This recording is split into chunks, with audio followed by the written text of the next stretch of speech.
kulan wacan oo wanaagsan ku soo dhawaada saaxiibayaal warka Gurmad Media qodobada ku daawan doontaan waxaa kamid ah liiska xildhibaanada Galmudug ee garabka madaxweyne Xaafo Shaaca laga qaaday iyo durba qaar kamid ah xildhibaanada oo iscasilay dawladda Soomaaliya oo ku amartay gudoonka baarlamaanka Galmudug inaysan la kulmi karin musharax Cabdiraxmaan Odawa oo kamid ah mas'uuliyiinta ugu cadcad qabashada xilka madaxweynaha Galmudug al-shabaab oo weerar culus ku qaaday magaalada Markays laakiin dawladdu oo sheegtay inay dileen amiir caana Jubbaland oo soo bandhigtay xubno kamid ah al-shabaab oo dagaal ay ku dishay iyo qaar kamid ah musharaxiinta Galmudug oo dalbaday in loo fuliyo qodobo dhowr ah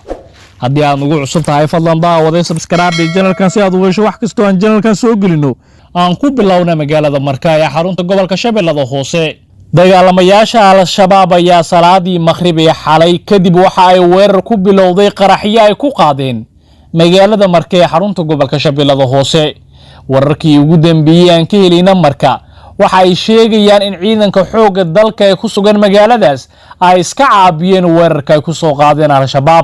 al-shabaab ayaa dhowr jiha ka weeraray marka wuxuuna dagaalka xooggiisa ka dhacay dhinaca bari ee magaalada gaar ahaan xaafadaha Buulabacaad, Ruusiya, Kawaanka Malayga iyo goobo kale oo fadhiismo ay ku leeyihiin ciidanka xoogga dalka gaar ahaan guutada 14 Oktoobar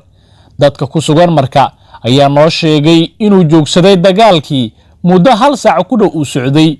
dhawaqa rasaasta iyo qaraxyada isweydaarsanayeen labada dhinac ayaa laga maqlayay tuulooyinka iyo xaafadaha magaalada marka ay ka kooban tahay sida ay noo sheegeen goobjoogayaal ku sugan marka kooxihii weerarka soo qaado markii horeba dagaal ku galay qayb ka tirsan magaalada ayaa dib uga laabtay kadib markii ay iska caabin xooggan kala kulmeen ciidanka militariga dawladda Soomaaliya ee guutada 14 Oktoobar oo gacan ku haynta magaalada muddo sanadaha maamulaya kuwaas oo ka howlgala degmada Markaay iyo tuulooyinka hoostaga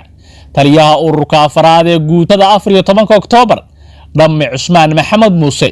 oo warbaahinta codka ciidamada qalabka sida la hadlay dagaalka kadib ayaa sheegay in shabaab ay ka dileen 11 dagaalame sidoo kale taliyaha oo sii hadlay ayaa sheegay inay iska caabiyeen weerarkii xalay uga yimid dagaalamayaasha al-shabaab wuxuuna tilmaamay in shabaab ay qasaare xoogan ay gaarsiiyeen dagaalkii ay ku soo qaadeen dhankoodana ma uusan sheegin qasaare soo gaaray balse warar hoose aan helinay ayaa sheegaya in ciidamada dawladda qudhooda uu soo gaaray dhimasho iyo dhaawac fara badan mid kamid ah dadka deegaanka oo intuu dagaalku socday nala hadlay ayaa sidan inoo sheegay wallahi magaalada marka dagaal xun caaw ka dhacay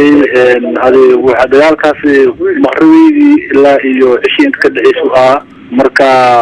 waxaa dun kale dagaalku haystay wuxuu ka dhacay oo dhankan iyo Buulabacaad ilaa iyo Abasiyo ilaa iyo Kawaanka Malayga geeskiis hadii magaalada banaanka waa dagaalka xoogis wallahi wuxuu dhaxeeyay ciidamada dawladda iyo al-shabaab maqla maya xabada aad dagaalka laakiin faraha sida waaweynka beebaha iyo sawan iyo waxa soo dhaceen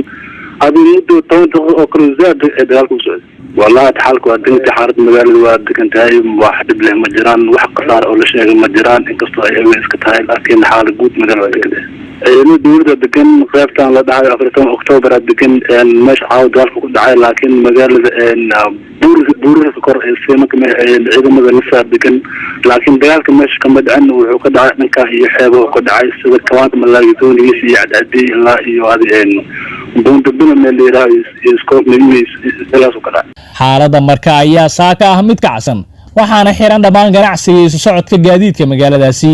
ciidamada aad u fara badan oo ka tirsan dawladda Soomaaliya ayaa lagu arkayaa saaka magaaladaasi al-shabaab ayaa dhowr mar sidaan oo kale magaalada marka ugu soo qaaday weerar aad u xoogan iyagoo isku dayay in gacan ku haynta magaalada mar kale dib ay gacantooda ugu soo noqoto markaana dowlad goboleedka Galmudug xildhibaanada Galmudug ayaa looga digay inay 3 musharax la kulmaan baarlamaanka cusub ee Galmudug ayaa looga digay ilaa amar dambe inay la kulmaan qaar kamid ah musharaxiinta madaxweynaha Galmudug oo ay u taagan yihiin ku dhawaad 10 qof saraakiil ka tirsan xafiiska ra'iisul wasaaraha Soomaaliya oo hagaya dhismaha Galmudug kana shaqeynaya in musharaxa dawladda ee qorqor uu ku guuleysto ayaa la sheegay in xildhibaanada ay ku amreen inaysan la fadhiisan karin lana hadli karin musharaxiinta kale ah xildhibaan Cabdiraxmaan Odawa xildhibaan Faarax Weheliye iyo gudoomiyaha xisbiga wadajir Kamaal Guutaale Daahir sababta ayuu ku sheegay in laga feejignaan doono waxa lagu yeeray rajagelinta mucaaradka oo qatar ku ah dhismaha galmudug loo dhan yahay sida ay noo sheegeen qaar ka mid ah baarlamaanka galmudug waxaana lagu yiri ma la kulmi kartiin musharaxiintan saddexda ah maalmaha soo aadan laakiin waxa jiri doona waqti lala kulmayo waana soo sheegi doonaa annaga insha Allah ayuu noo sheegay xildhibaan ka tirsan baarlamaanka galmudug oo laga soo doortay degmada Ceelbuur kaliya maahan xubnahan ka soo galay Ceelbuur ee waa baarlamaanka oo dhan waxaana loo sheegay in caqabado badan ay ka dhalan karto haddii lala kulmo musharaxiinta saddexda ah ayuu hadalkiisa sii raaciyay qof aan la hadalnay oo ka tirsan baarlamaanka cusub ee galmudug dowladda Soomaaliya ayaa dhawaanahan waxa lagu xamanayay inay wadato mid kamid ah musharaxiinta dowlad goboleedka galmudug musharaxa oo kamid ahaa golaha wasiirada xukuumadda Soomaaliya inkastoo intuusan musharaxnimadiisa shaacin iska casilay xilka golaha wasiirada ayaa haddana waxa la sheegayaa inay wadato dowladda Soomaaliya Cabdi Kaariye Qorqor oo ka soo jeeda magaalada Cadaade ee gobolka Galgaduud ayaa beesha degta magaalada uu ka soo jeedo waxa ay tahay mid ku kacsan dhismaha galmudug ee Dhuusamareeb musharaxiinta saddexda ah ay kala Cabdiraxmaan Oduwa Cabdullaahi Faarax Wehliye iyo Kamaal Guutaale Daahir ayaa dhawaan magaalada Dhuusamareeb shiray ku qabteen waxay sheegeen inay dalbanayaan in 22 biri doorashada madaxweynaha galmudug dib loo dhigo haddii kale ay qaadici doonaan sababta ay ku sheegeen in xildhibaanada iyagaba aysan waliba is arkin aqoon ay isku lahayn loona baahan yahay inay kulmaan si ay uga dhaadhiciyaan fikirkooda wali waxaan ku gudu jirnaa wararka galmudug markaana gaalkacyo liiska xildhibaanada galmudug ee garabka xaaf ayaa la shaaciyay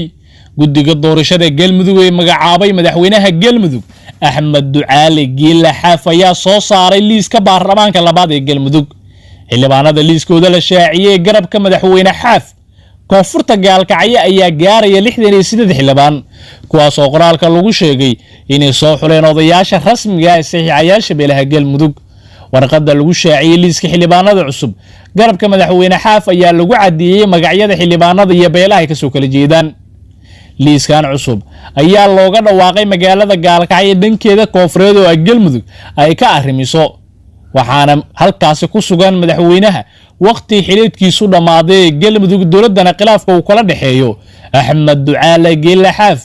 waxa xusid mudan magaalada Dhuusamareeb uu ka socdo dhismaha maamul ay ka horgaleen baarlamaankiisu kaasoo ay garwadeen ka tahay dowladda dhexe balse madaxweyne Xaaf ayaa aad u qaadacan howlaha ka socdo Dhuusamareeb baarlamaanku soo saaray Xaaf ayaa tiraahan gaaraya 68 waxaana guddigu ay sheegeen in inta kale ay soo dhameystiri doonaan markaana daawadayaal Jubbaland faahfaahinna dheeraada ayaa laga helayaa dagaal ka dhacay saacadii aan soo dhaafnay deegaana ka tirsan degmooyinka Jamaama iyo Badhaadho oo ka tirsan gobolka Jubbada Hoose dagaalka waxa uu dhexeeyay ciidamo ka tirsan militariga Soomaaliya gaar ahaan kuwa danab oo kaashanaya daraawiishta Jubbaland iyo dagaalamayaasha Al-Shabaab inta la xaqiijiyay dagaaladan waxa ku geeriyooday ku dhawaad 15 qof oo ahaa dhinacyadii dagaalamay Jubbaland dowladda isku dhinacay dagaalamayaasha Al-Shabaab hafayeenka wasaaradda amniga Jubbaland Cabdinuur Ibraahim Xuseen ayaa warbaahinta u sheegay in ciidamada Jubbaland ay ka war heleen shabaab is abaabulaya sidaasna ay weerar ugu qaadeen hafayeenku siyaadli ayaa sheegay in xubno gaaraya 9 ay ka dileen Al-Shabaab 13 kalena ay ka dhaawaceen shirkayga jaraa'id wuxuu ku saabsan yahay ciidamada dowlad goboleedka Jubbaland ee degmada Badhaadhe fiilooyinka hoos yimaada ayaa waxay sameeyeen howlgalo sida degmada Hoosingo waxay burburiyeen fariisimo kooxaha sharwadayaasha ay ku lahaayeen halka ay ka dhibaateynayeen shacabka Soomaaliyeed waxay doonayeen kooxaha sharwadayaasha ah in ay dhibaateeyaan shacabka ayagoo maleegaya dhagar ka dhan ah shacabka ayaa waxaa si toos ah halka ay ugu howlgalay ciidamada iyaga waxayna ka soo hoyeen guul waxay halka ku dileen 9 kamid ah kooxihii dhagarqabayaasha ahaa warbixinta Sankorena waxay dhaawac la carareen kooxihii 13 kamid ah maleeshiyadoodii dhibaatada shacabka ku heeb halkaan ciidamadu waxay ka soo gaareen guul aad iyo aad heerkeeda u sareeyo wuxuuna ahaa howlgal hadafkii laga lahaa iyo ujeedkii laga lahaa la gaaray waxaan rajaynayaa insha Allah bidna kariim in uu sii socon doono howlgalka iyo burburinta la burburinayo kooxaha sharwadayaasha ah dhibaatada shacabka ay u geysanayaan saasoo kale 24 saac ayaan ku jirnay waxaa socda howlgallo ka dhan ah kooxaha sharwadayaasha ah wuxuuna ka socdaa degmada Jamaama tuulooyin hoos yimaado insha Allah wixii faahfaahin ah ama ka soo baxo ka soo cusboonaadana dib ayaan ka sheegi doonaa hadduu Ilaahay idmo maalmihii u dambeeyay gobolka Jubbada Hoose deegaana dhaca waxa ka socday howlgallo ay sameeyaan ciidamada maamulkaasi daawadayaal waa naga intaa warkii aad kala socoteen gurmad